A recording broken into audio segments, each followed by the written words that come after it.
Results are in. People love the devil when he's portable, but God help you if the devil's on your phone. PlayStation releases the classic, but all the classics are absent from class. Battlefield 5 pushes Battle Royale back to March. Experts predict a Battle Royale drought. Wait, that can't be right. Welcome to Save Every Universe. My name is Alec Garcia. I am the son of a no-good outlaw, but I sure did love going fishing with Arthur until those nasty Pinkertons showed up. That was a good part, actually. I just got through that part, yeah. My name is Robbie. I may have lost my armor, my ship, and most of my tech, but I still have a blaster, and I'm still a force to be reckoned with. Han Solo. Chewbacca. Okay, that's good. It's not Chewbacca. Is that the one, the fan fiction where they stripped down C-3PO and R2-D2 and he turned them into armor to survive? I knew you've been reading it. You always denied it, but I knew you were in deep. It was pretty destructive to the overall integrity of the Star Wars universe, I felt like, but you know, I really like to see a fresh spin on violence against robots. You guys should really see his search history. It's so, horrifying. A real subgenre. He gets in a really weird Star Wars fan fiction. Violent. It's like it blends softcore pornography with hardcore violence against robots. Some real deep dark web. So, Alec, this is his first episode recording after having a baby. He's a little sleep deprived, so please don't hold his rants and ramblings too hard against we've him. been all the episodes you've been hearing were previously recorded, and we got away with it. Yeah. We fooled you all. Do you know who you were last week? No. Do you know who I was last week? Bubble, something about Bubbles, a guy shooting bubbles from... Oh, was I Bubble? I think you were Bubble. I didn't realize until after that. Yeah, probably. I didn't realize until after that your wife, Ashley, on our episode about the gaming statistics, who gamers really are, women, and a lot of them are women over 30, we had her on, and I think she was Bubble too. I didn't realize, I forgot about that until after that episode, yeah. I actually didn't play that game much, but she played it a lot. Man, that's actually like, I've played that more on the NES Classic, I think, than anything else. Really? Since I got one, yeah. It's really fun. I love that. The 8-bit soundtrack on it, that's what the soundtrack what it is was. good. My 8-bit soundtrack is amazing, I think was the description. That, dude, the music in is so good, yeah. I was Sideswipe from Transformers Devastation. That is obscure. Kind of. I mean, it was a free download on PSN like a year ago or something. Oh, is that the Transformers game that everyone actually really liked? Where it was you're in good. the city and it had had pretty good combat. It has like character select. It's got like an inventory system, a leveling system. My son's been playing it. Okay. Well, actually hasn't played it. When we recorded that, he'd been playing it a lot. And he's like Sideswipe a lot. Yeah, I had somebody tell me that it was good, and I was like, yeah, whatever. And then I actually saw him playing it, and I was like, wow, this actually does look good. Yeah, I thought he would be like only wanting to play Bumblebee, but it's like the classic 80s Transformers, and he prefers like Camaro Bumblebee. Is it almost like kind of cell-shaded-ish? Not quite that dramatic. No, it is cell-shaded. Oh, is it? Okay. I loved those games, dude. Cell-shaded games. I loved that fad. I was kind of sad when it went away. There were some really cool that came out of that generation. Dude, I think Wind Waker is still like my favorite one. It was a cell-shaded Zelda. It got some hate though because of that. It was really good though, man. It was cool. Such a different spin, but it still had the Zelda spirit to it. And that shooter game on PS2, 13. It was like it was like the Bourne Identity, sort of like you lost your memory, you need to go back and kill all these different assassins who had like wronged you. It was like sort of Bourne Identity, sort of Kill Bill, right? But like spy thriller, cell shaded first person shooter. That was one of my favorite first person shooters. I remember you playing that a lot. Actually. I played it a lot. Dude. What about Jet Set Radio? Yeah, I never played that one actually. It had a good soundtrack. It was a lot of fun. Yeah. I remember it being huge, popular though. We're actually not talking about cell shading today. No, we're not. Though we should. We could do an episode on cell shading. Yeah, or graphical styles and... Yeah, this is another spitballing episode. We're just talking about ideas. We're actually talking about the news, right? The news? I'm Ron Burgundy? Yes.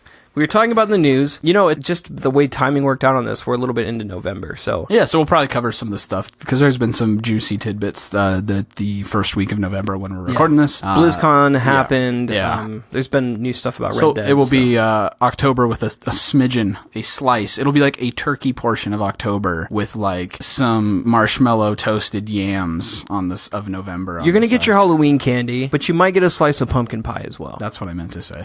We got a lot of sweets for you. Actually, I don't have that many sweets. No, actually, October was interesting, I think, because there wasn't actually that much news. Like, there's been... Maybe that's just what happens when there's not that many good games being released. People find shit to just get flustered about. I mean... It really seemed like October, that's true. If you look at Kotaku or Polygon or, like, GameSpot, like, a bunch of the news sources, it's like, how Red Dead's great, how Red Dead's great, how to hunt, how to... It's like a ton of Red Dead articles, a ton of Black Ops 4, like, guides or patch note commentary, stuff like that. Right. We started doing this like back in May. We came out with like a news episode every month, and I was like, I don't know if we can sustain this every month. But up till now, there has been like a lot of May news until now. There's been a lot of drama.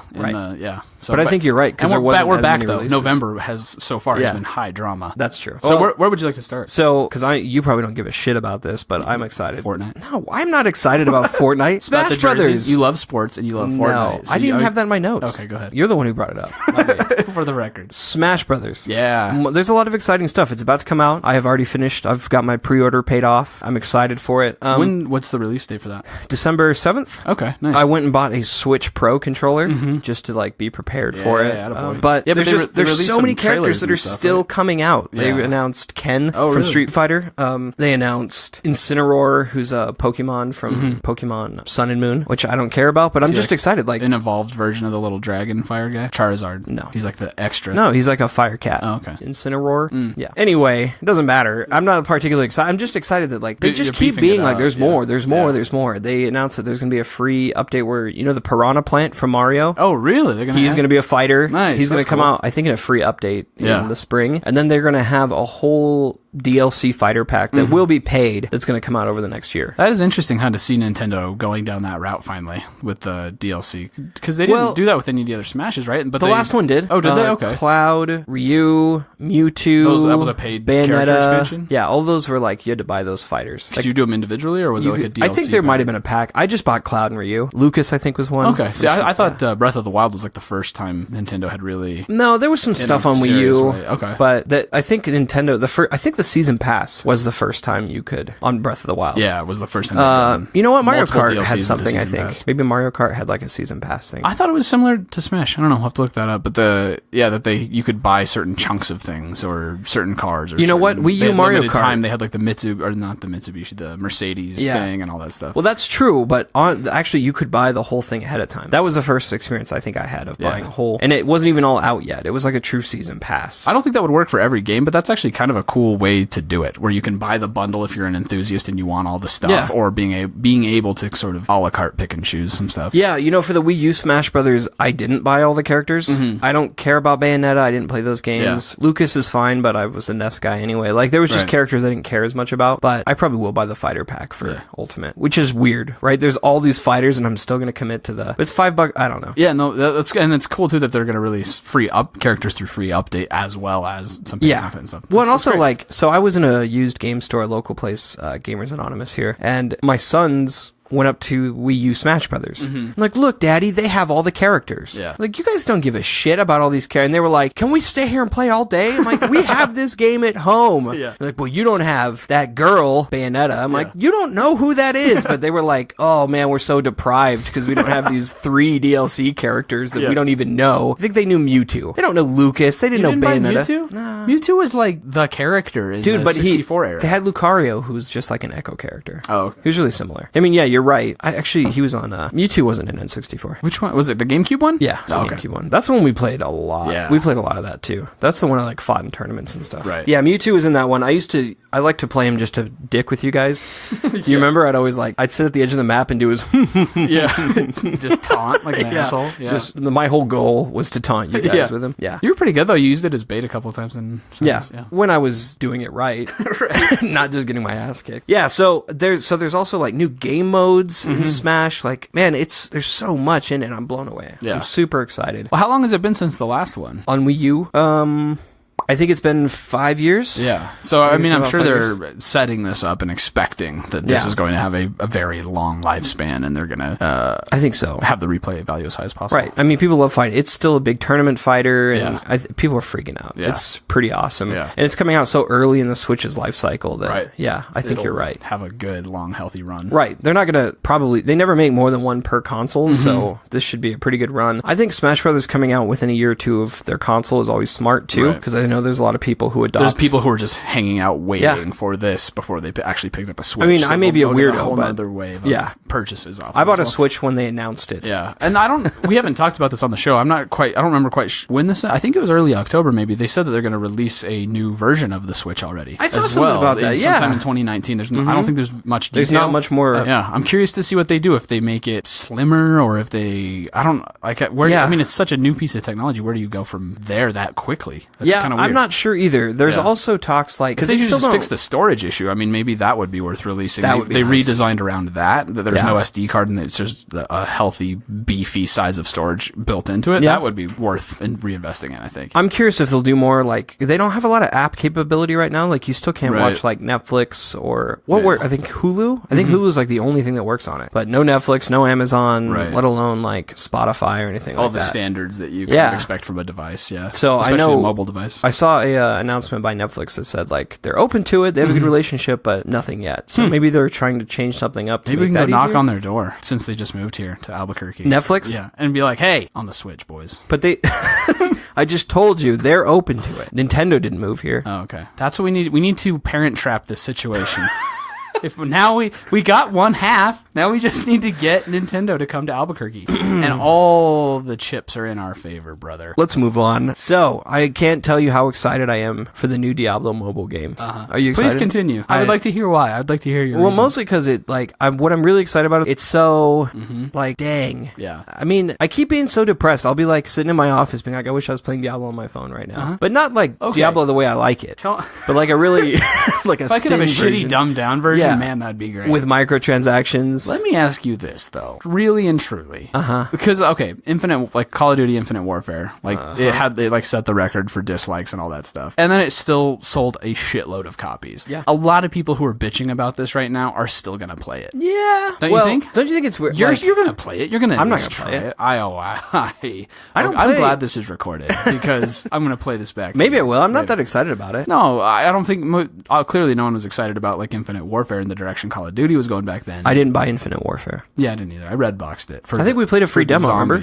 Oh yeah, they did free weekend. That's right. That was it. But anyway, like a lot of people still they bitched and dragged their feet and what a piece of garbage. And the people did that with Black Ops 4, and then it came out and they're like, oh, it's actually pretty good. And now a bunch of people play it. What's your point? I'm just saying the controversy. I understand, and it was a weird fucking play on the part of Blizzard, and it was completely not Blizzard's style at all. No, that was just stunk like Activision. From a business perspective, I understand why they're doing it, but all I'm saying is it's going to be hard to judge it until it's actually released, because that's kind of how the internet is now. Things come out and people like blow the fuck up about it. Yeah. And then what they actually do with their time and money afterward is always a little bit different. Look, this would earn a spot on like just fuck ups and reveals, right? For sure. Kind of like the Battlefield 5 PR. They just did a bad job of here's how you don't do it ever again. I'm not outraged. There's been enough of those though that they should have known, right? Dude, how many? At least once a month we're gonna get on here and be like, they should have known. And in E3, right? Like they announced, they were like, oh, new Command and Conquer, and everyone was like, yeah, and they're like, and it's on your phone, and people were like, what the fuck? Yeah, like they had to have seen this coming. Yeah, should have. Maybe they should just learn like places like BlizzCon and stuff. That's like their flagship. Hardcore gamers who maybe aren't as into mobile gaming. Yeah, maybe that's not the proper audience to be like, this is why you all came here. There's got to be some weird backwater convention where they only talk about mobile games, right? MobeCon. MobeCon, yeah, right? MobeCon. Is that a thing? No, it sounds good, though, doesn't it? Something like that has to exist, though, and that would probably be the place to announce If you want to, you can write us blank checks. We're going to start hosting MobeCon in Albuquerque. Yeah. Save Every Universe. Yeah. All funds will go to Save Every Universe move presents from Japan to fulfill our mission of parent trapping Nintendo. Nintendo and Netflix. That's our official business plan. MobeCon, presented by Save Every Universe. And as a lot of people have pointed out before, and it was like, I think it was the first thing, anyone who's following this is like the first thing you think is like, okay, if they would have announced Diablo 4, like coming in spring 2020. Yeah. Oh, by the way, we have this really cool mobile game. That's how it should have been done. Yeah, they wouldn't have gotten quite as much of the backlash as they would have gotten. Yeah, my brother actually was talking about it, and I think he summed it up well when he was like, people wanted Diablo 4 or a remaster of Diablo 2. Oh, that would have been great too. But no, we got this instead. Yeah. So it was like don't you want really cool this? Too bad. Like, I think even like a remastered version of Diablo 2 on your phone would have gone over better than... Yeah, I think so too. Because they're porting over so many good things to phones, like all the Final Fantasy games and all that stuff. People would have been like, oh, that's awesome. Cool. I would love to have a classic on my phone. Yeah, it's going to be more like my kids wanted me to tell them we're going to Disneyland, and instead I said, well, we're having steamed broccoli for dinner. Like, they're not going to be that excited about it, right? Exactly. And apparently, like, they made it like their flagship big announcement. Yeah. And that was... And just hyped the shit out of it. Good news, though, from it. I thought Warcraft 3 being reforged, or whatever, Warcraft 3 reforged. Yeah. That's awesome, dude. Right. I think that's really cool. I think it'll be fun to play it. I know they did that with StarCraft. I'm not a big StarCraft 1 fan. I've played StarCraft 2 some. I loved the campaign in StarCraft 2. It was good. I never got too into the... But I mean, it's not like I'm still playing it. I didn't play StarCraft 1. We were on Team Total Annihilation back then. We were. When it came out. Yeah. It was about the same time, yeah. Yeah, it seemed like you were one or the other. Yeah. But Warcraft 3 Remastered should be a lot of fun. My wife, did you know, I don't know if you knew this, my wife played Warcraft 3 when it came out. Oh, huh. I started playing it after WoW came out because I wanted to go back and like see some of the history. Get the story. Yeah. And she walked in, we were dating at the time still, and she was like, "What are you playing?" "Oh, I love this game. The peons are so funny, and yes, me lord," and like all this stuff. And I was like, "You've played this game?" "Oh, this is the one with Thrall." Yeah, I've played it. Nice. Like, what the hell? Like, yeah. So the rest is history. She was quite excited about the announcement as well. Yeah, that's cool. Apparently, we're going to buy 2 copies and throw down. Nice. Yeah. Would you play Warcraft 3 good for marriage. Remaster? I haven't played any of the Warcrafts. I never played... I think actually StarCraft 2's campaign was like the first Blizzard game I really like got into story-wise. I played Diablo 2. I got really into Diablo 2, but that was more for like social PvP. Yeah. I was hell-bent on trying to kill you and I never did. That was more the drive for me. But like the game I got like really into playing by myself, StarCraft 2 was probably the first one. Did you watch the new Overwatch short with No, McCree? I always see him in my feed. I'm like, oh, I should watch that later, and I never do. They're good, dude. They're so good. Yeah, I know. The new ones with McCree, the cowboy, which is cool because like he's such a fan favorite, but hasn't had his own animation really? yet. Yeah, okay. It's really cool. I don't know if I'm just playing a lot of Red Dead. Yeah. So I'm like everything cowboy. It was really good timing. Yeah. All my kids are now running around pretending to be McCree, or they've seen me play Red Dead a little bit, so they're pretending to do Deadeye. Nice. They're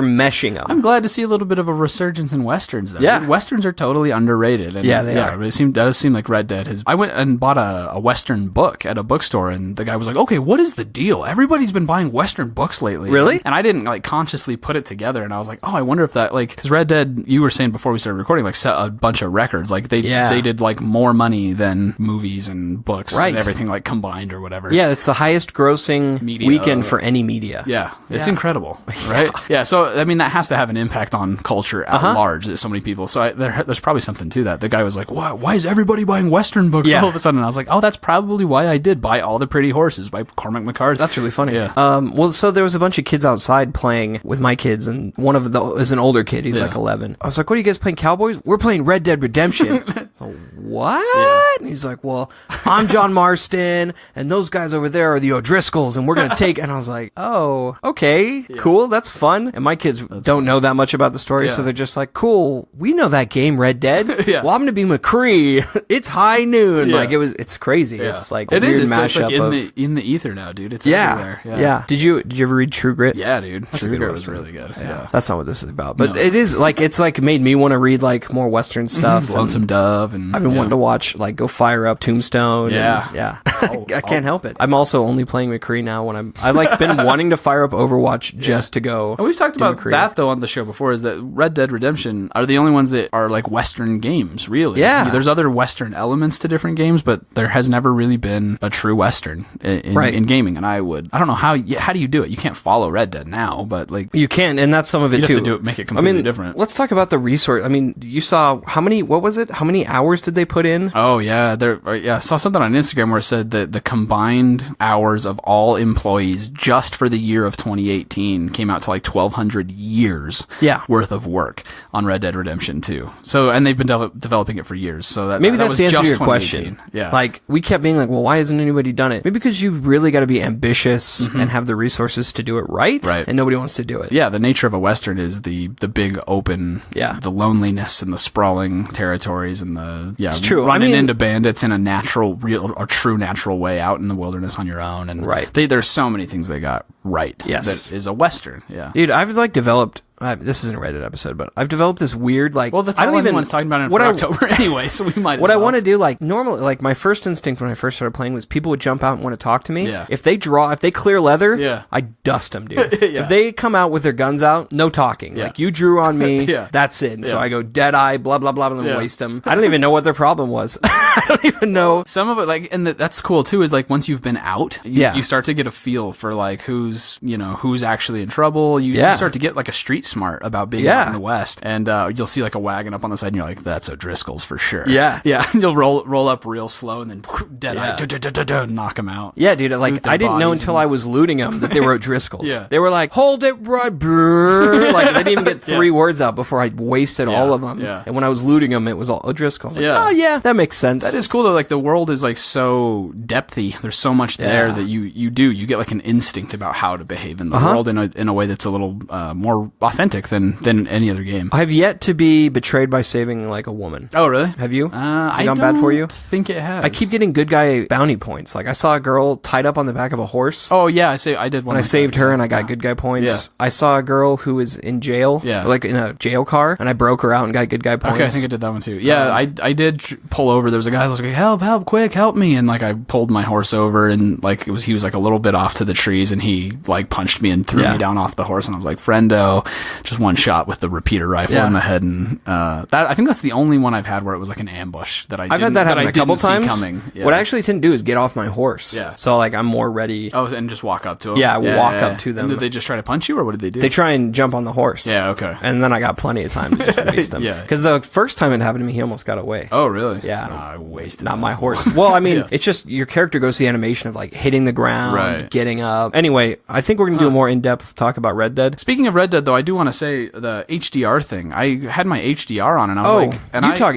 about I noticed this, and I was like, this looks a little bit strange. Like, stuff looked washed out. Like, the fog didn't look right to the point where, like, you really couldn't see stuff, not in a way that's like, oh, it's foggy. It was more like the screen just looked washed out. And I thought it was just me or my TV, or like I needed to change my settings. And then I saw something online that it was like, turn off your HDR. Like, it's broken. It doesn't work. The game looks fantastic with a Pro just on regular settings. Yeah. Turned it off. No problem. The colors are rich and beautiful, and it looks like it should look. That's weird. Yeah. And then I saw an article, I think it was on either Polygon or Kotaku, and they said that the HDR support might as well not exist, that it's completely broken. I saw that. So it's actually a thing. So if you are having the same issue and you haven't seen that article, turn your HDR off if you have a Pro. It's a good little makes PSA. A big difference, yeah. I think we're going to do a more in-depth episode about Red Dead, but I want to wait until the online comes out. To give a more comprehensive. And I would like to finish, I mean, we'll see. Like, I would like to finish the story before we really give a full, but I've heard it's like 60, 65 hours, and it is a big juicy, wonderful game. Yes. I think I'm like 30% through or something like that. I think that's about where I'm at. It's long. Yeah, it is. But it's good. But yeah, we'll have more to say, educated about it later. Battlefield 5. So they announced that they're doing no microtransactions at launch, which I think is just like a goodwill thing at this point, because they need it. And then the other thing is they released their roadmap for all the content that will come out, whether there's no season pass, so it's like free installments of content going forward. And the Battle Royale will not come out until March, is what they've said. What are we gonna do? It's gonna be a drought, dude. No Battle Royales. I would like to segue into this too, just since it's a slow news month. We've been playing Call of Duty Black Ops 4. Oh, I thought we weren't going to go public with this. What do you think? I thought I made you sign a non-disclosure act. Battle Royale. I talked Robbie into it, and we've been playing Black Ops 4. Okay, so it's actually pretty fun. Mm-hmm. It's funny because we're playing with my brother a lot, who does not like the Battle Royale setting, and gets pissed when we try and play it. He'll like put up with a match for us. He's like, well, you don't level, you don't grind anything out. I kind of like that. I've enjoyed like just dropping in, playing these random matches. Even if I don't get shit done, I'll get like no kills or 1 kill, but we're like on the run this whole time. I think it's great. And I think we did an episode about Fortnite specifically, and Diego talked about that was one of the things he really liked about Fortnite, is there was no grinding, or you had to have a gear set, or you could just drop in, enjoy a match, and be done. And that is actually one of the things I don't like the Fortnite style. I like the Call of Duty. It's like as everyone has said, it's a very polished PUBG basically. It is. And I dig it. I like it. It is nice to jump in and like to do the duos with a friend and do a round or two and then drop it. Yeah, we had a match where we all dropped into the same spot with like a bunch of other people, and Alec beat a guy to death with his fist, and the guy had a gun. But it was all this panic frenzied like cluster, and I was like trying to shoot the guy, but you guys were like fighting around the corner, and it was just this. I thought it was fun. It is. Fun. I think it's crazy, but I think it's a Battle lot of fun. Royale. It's you get dropped on an island, and you struggle for life. I am enjoying it actually. And the zombies is actually really great. I don't know if it's worth. I am really enjoying it. I can't see buying the pass where you get like the extra zombie experiences and the other maps and all that stuff. That's, to me, it just, that whole splitting the player, like, I thought we learned that lesson, that you shouldn't do that. So I can't see my way to spending another $50 on it, but I think it's worth the 60. I really do. I felt like I was rolling the dice buying it, but yeah, the Battle Royale is great, and the multiplayer, man, is really tight and really fun. And it's still a Call of Duty though. Yeah, it's fast and it's twitchy, fast time to kill, fast time to death. But overall, like the some of the tweaks they made to like the specialist classes and it has made it more fun and more worth coming back to over and over. You're not just grinding to unlock one gun sight or something like that. You can bounce around and use different skill sets and those kinds of things. I have found too less, at least this so far, less of a like, everyone's using that gun, but you don't get it to level 50 and I'm getting my fucking ass kicked. Right. Like one of the guns I'm doing really good with is a starter gun. Yeah. I've unlocked other guns and I keep coming back to this other one that was a starter. The prefab classes that come out have really good perks on it, so you can like kind of experiment with stuff. Yeah, overall the game just feels much more balanced. It feels better balanced. Previous installments. Yeah. And maybe, I mean, that was worth it for the no campaign thing, is that they were able to dedicate. Yeah. And the thing I keep thinking about is what is it? Minimalist design? No. Yeah. Restrictive design? I can't remember. Subtractive design, where you really reduce something down to like, what is the nature of this thing and why are people coming and what experience, what's the core of this? Yeah. They did it. And really, like if you look at the Call of Duty campaigns for, since like Modern Warfare 3-ish on, it was just the same thing over and over and over, and people were just fatigued by it. And but you would see a ton of people saying, oh, I buy it just for zombies, or I buy it just for multiplayer. Right. And I think, even though there was a lot of backlash up front, it was like, clearly this was the right choice, because this is why people play Call of Duty. Yeah, I agree. I mean, this is really that concept at its finest, and they seem to have succeeded on it. What do you think about the PlayStation Classic? Yeah, I don't think much of it, actually. And I think that's kind of seems like that's the camp everyone else is in. Kotaku, again, either Kotaku or Polygon. I should have wrote these down. I'm sleep deprived. New baby. What do you want from me? But they were talking about like the reasons, I think it was Polygon, the reasons why the Classic is sucky, basically. And they were saying that there's been so many remakes and remasters and stuff, because they just did Crash Bandicoot. Which I would have been excited for on a Classic. They are doing all the remakes with the Resident Evil series, and they're bringing them over to Switch, and they're doing all these other cool things. Right. One of the other reasons that I found interesting was music licensing was a huge issue, because some of the great racing games, and then like think about like Tony Hawk, there was like Tribe Called Quest and like all those punk bands and stuff. There was great soundtracks that the licensing rights to those had lapsed, or they lost them or something like that. And so it was actually a big deal to bring back Tony Hawk or any of those. So you get these like kind of janky fringe third-party games. So that makes sense. The classic version of Metal Gear Solid, I think, is cool. And remember Siphon Filter? I saw that on there. I thought you'd be excited. Yeah, that was one of those games that I really loved when the stealth genre was really a big thing, with Metal Gear Solid, Siphon Filter, and Splinter Cell were like the originals. Siphon, and that was like pre-Splinter Cell too. So those, I mean, really, those are the two that caught my eye. But overall, it's kind of junky, and a lot of the good stuff is like they're like medieval, whatever. Like they're remastering that, and that's coming out not on the Classic. Oh, really? And stuff. Yeah, they're doing a full ground up remake. Actually, I think that's probably a really good. That's probably the best point of why I'm not excited, because like most of the games have a port or a master already. Right. So for me, it's not anything I'm wild. There was nothing on that list. I was like, oh, finally, like sure, Final Fantasy VII is one of my favorite games of all time. I have it on PS4, right, and beat it like it already. And theoretically, a remake is coming sometime. It's coming. I'm fine. Take your time. Do it right. But like, there's a port on PlayStation 4 that even has some quality of life updates and stuff where you can like speed run the game, get max inventory or max stats or whatever. So like, it almost seems like they did it just sort of as an obligatory thing to like start the sequence, like Nintendo's doing. Like wait for the PS2 Classic, where there was like Time Splitters and some other good games that were actually like PlayStation. I think it's a good idea. Exclusives and stuff. I'm curious how it'll perform. I don't know. I don't personally see any reason to get it, and I'm a big PlayStation fan. There was a guy in our Charlie clan that was like, oh, I'd buy it just for the startup sound. It's like, that's cool, but there's a free PS4 theme. I would too, but like I sometimes switch to that theme on my PS4 just because it's nostalgic. I already have that. I don't really need like a different system to do that with. So, I don't know. Yeah, was Warhawk on there? I think that would be the only other game I would be excited about. I don't think it was though. I loved that game. Really? I'm not big into flying games, but that was my jam. That's funny. Any final news bits you'd like to cover, sir? No, I think I would just like to wrap it up with Destiny Forsaken has had some patches that have mean nothing to me.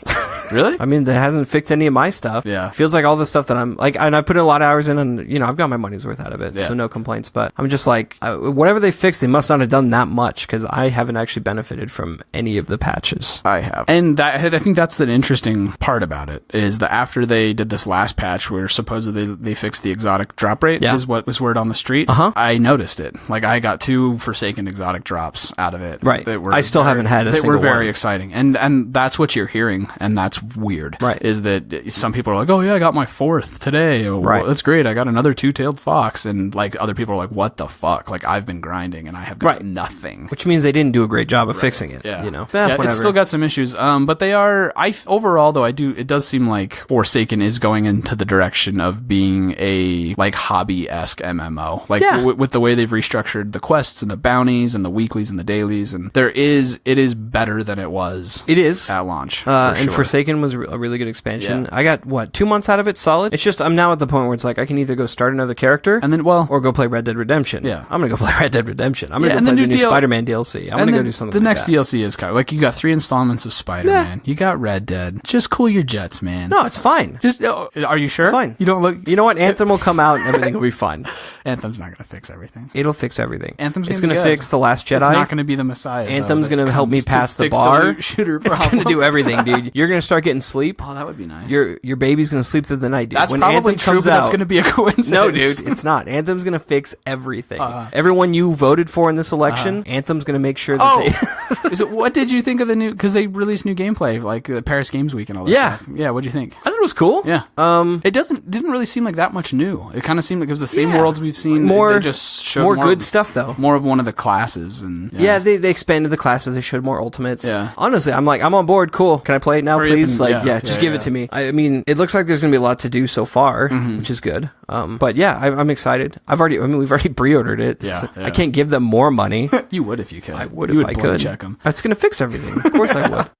Thank you for listening to Save Every Universe. If you enjoyed this episode, please share it with a friend. The only way we grow is through your kindness and generosity of your sharing spirit. Put our voices in your friends and family's ears. And thank you to those who have become patrons on Patreon. If you want to become a patron, you can donate on patreon.com and gain special access to the Champions of the Universe channel on Discord. That is patreon.com/Save Every Universe. Did you say that? I got my Jack Nicholson voice on. I couldn't do it. I got nervous at the last second. It got Jack Nicholson-y there for a second, didn't it? Because you are my number one guy. Like on The Departed, right? Where he's like... Are we done? Can I go? I look at you and I gotta say, go. What can I use you for? Give you a tuba and get you something out of it. There's a rat among us.